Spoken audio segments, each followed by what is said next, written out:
hardest one because this Batman is not like just a box. So what I just cut off, I am reusing. It's always good to reuse. I don't want to ever like just throw a lot of this paper away. Like I said, it was $4, even though that doesn't seem a lot to me. That's a lot of money. So, I'm just trying to, like I said, if you don't like my wrapping, I don't care. Let's see. Let me put this. Yeah, I think I'm gonna do it like a bit wrap up.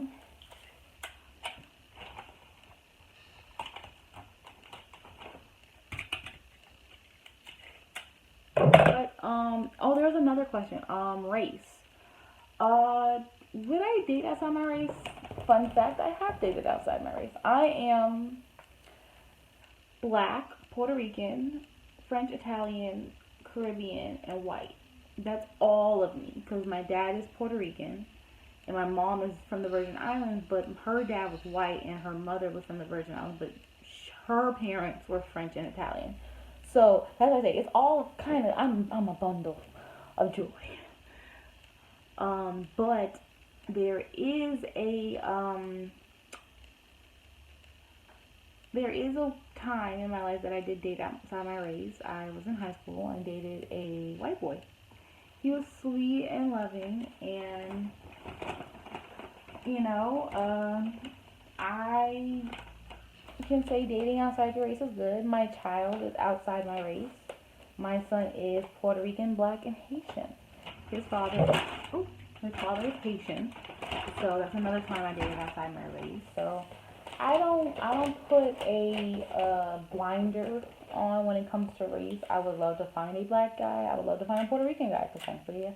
Those are the two I really prefer to be called because those are the two races I really do go hard for. Like, I'm a Black mother. I have a Black son. He's light skinned as hell, but in my eyes, I know in certain situations they'll consider him Black, not knowing his father is full 100% Haitian. His father and mother are from Haiti. So, yeah, I would date outside my race. It's not a bad thing. And, at the end of the day, I think love is love. If you're in love with a Black, Chinese, Puerto Rican, Ukraine, Haitian, Dominican, Cuban, American, Black, Jamaican, Colombian, Portuguese, Filipino, like if you're in love, you're in love. And that's why love is blinding. You don't see the race. You don't see that. You see the person you fell in love with. And I'm going to cut this again. Like I said, if you don't like my wrapping, I don't care. I'm wrapping it. It's a Batman, god darn it. Okay, so, wrong tape. I bought a lot of tape because I know I have a lot of gifts, like, to freaking wrap. But,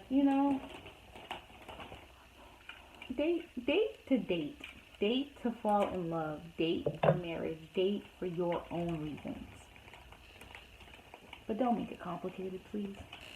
Complications make life hard, and that's what my channel is about. Making these serious questions easier for us to understand why this is this.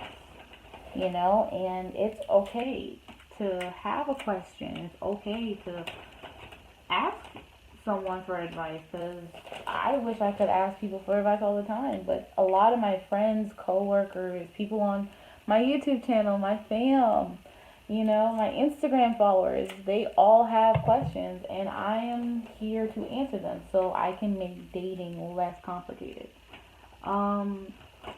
Like I said, to me, dating gets complicated once you're scared to ask that question, what's next? What are we doing now question. And, like I said, if you feel like you can't ask that question, then you're not going to date that person. You're really not.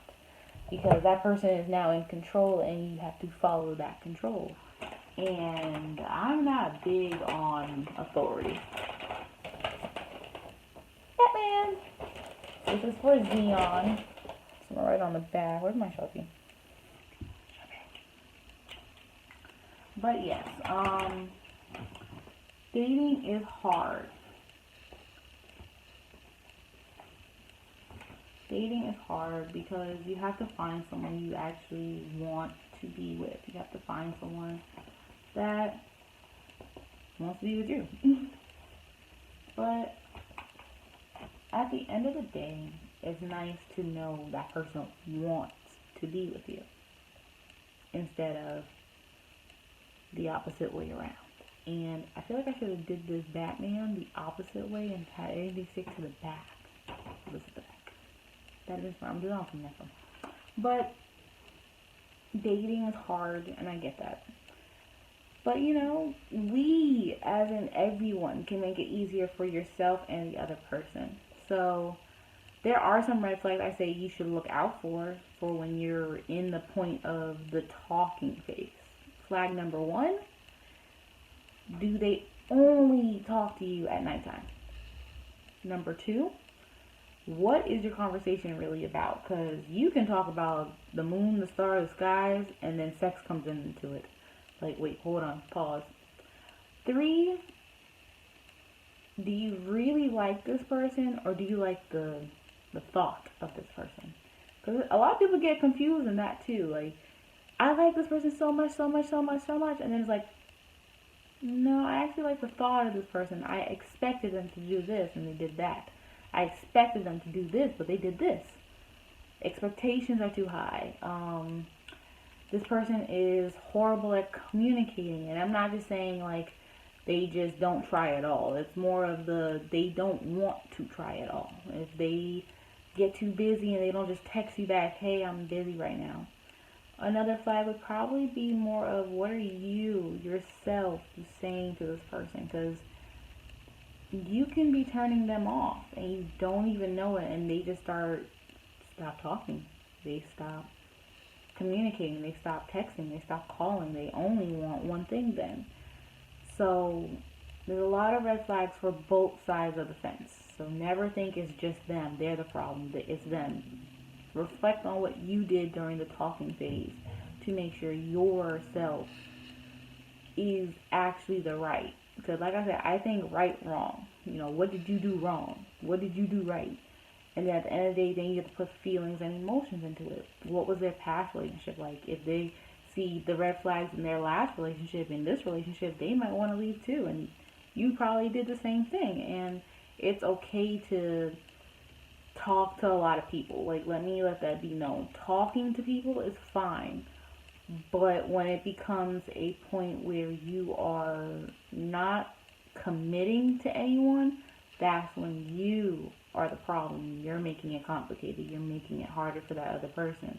Because, like I said, that talking phase now in this generation has become too long. Like, you guys are talking too long. You guys are still talking because they're talking to 10 other people too. Too long. It's, for me, we can talk. We can talk for months and it's fine. But when it's been years and you still won't claim me, that's kind of hard to believe you like me. So, you know, that's what I have to say for dating complications. And I'm going to finish doing all these different freaking gifts. And I got a lot of stocking stuffers. Because I got me and my son some stockings. His name is Javante. And my name is, of course, Tangela. So, you know, I got a couple of T's. And, you know, like I said, I'm going to continue talking about how dating is complicated. And like I said, I'm new to Indy, so, of course, COVID has messed up how I can get into, like, physical contact with other people. But, like I said, ask me questions. Tell me your advice. Give me anywhere I can go somewhere. Because I do go to Walmart. I do go to the mall a lot. But, of course, everyone has a mask on. So, it's hard to say, do they look cute when all you see is their eyes?